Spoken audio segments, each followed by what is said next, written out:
stuffing the bus to collect supplies to send over to Japan to help with their relief efforts. Counties provided them sandbags, obviously sand, and a shovel. All residents have to do is fill them up and take them home.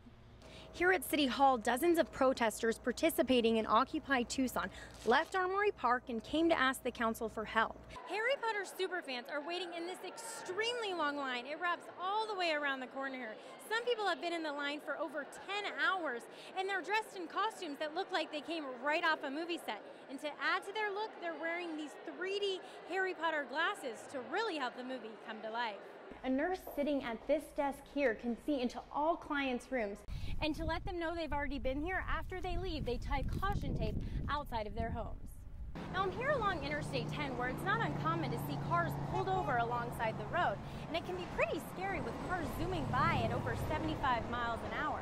But now a new Arizona law has been implemented to help people stuck in those situations. We have a late-breaking update. If you have any loved ones that are coming home from work during the rush hour, let them know that they should avoid Ina Road if possible. As you can see, it is down to 2 lanes of traffic. It is dangerous, even deadly.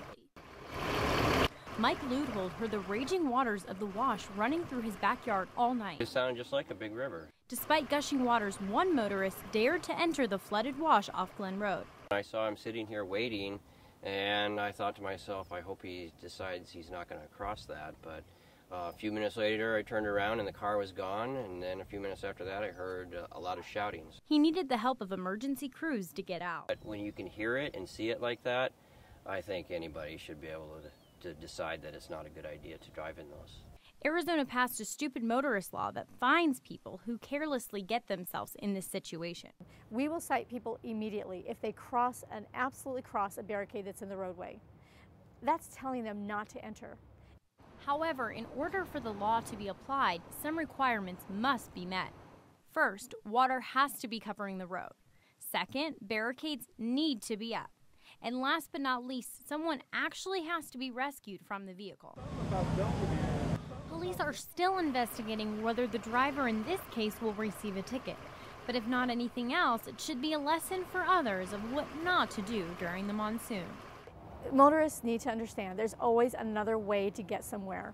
Find it. For KOLD News 13, I'm Christina Grande, live local, late breaking. It's summertime and students are struggling to keep busy. It forces them to use their imagination. Now that could be good or it could be really bad. Kids, don't try this at home.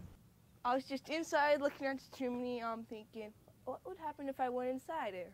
That idea led William to a tricky, or you could say tight, situation. I was just looking up in here and thinking, I can probably make it up here. So up he went. I hit this lever right here with my head. That's when his adventurous side took over. I went up here, and I climbed through here. Then I decided to go up through here, go onto there, and went up. And basically took the small branches onto the roof. Once I went up there, I looked down the chimney, I'm thinking, what would happen if I went down there? Going down feet first, no problem. Getting out, maybe not so easy. So I tried to fit my head into the thing. It was about this big. I couldn't fit my head to there. So I tried climbing back up, but that didn't work either. So I just yelled, Grandma, Grandma. His grandma called 911 immediately. When we got here, the crews identified that he indeed was stuck. And between the two crews, they turned him around and got him safely out. I stood up and put my hands in the air. And one of them just reached in. They pulled me. They grabbed one hand of mine, and I grabbed onto their wrist with my other hand. And they just pulled me out. William managed to get out with just a few scratches, but covered in ash. Firefighters urge parents to get kids involved in camps to keep them out of trouble. It's hot. You have no business being on the roof anyway. You don't want to be outside. One thing's for sure, being stuck in a chimney for 30 minutes definitely taught William a lesson. This was stupid.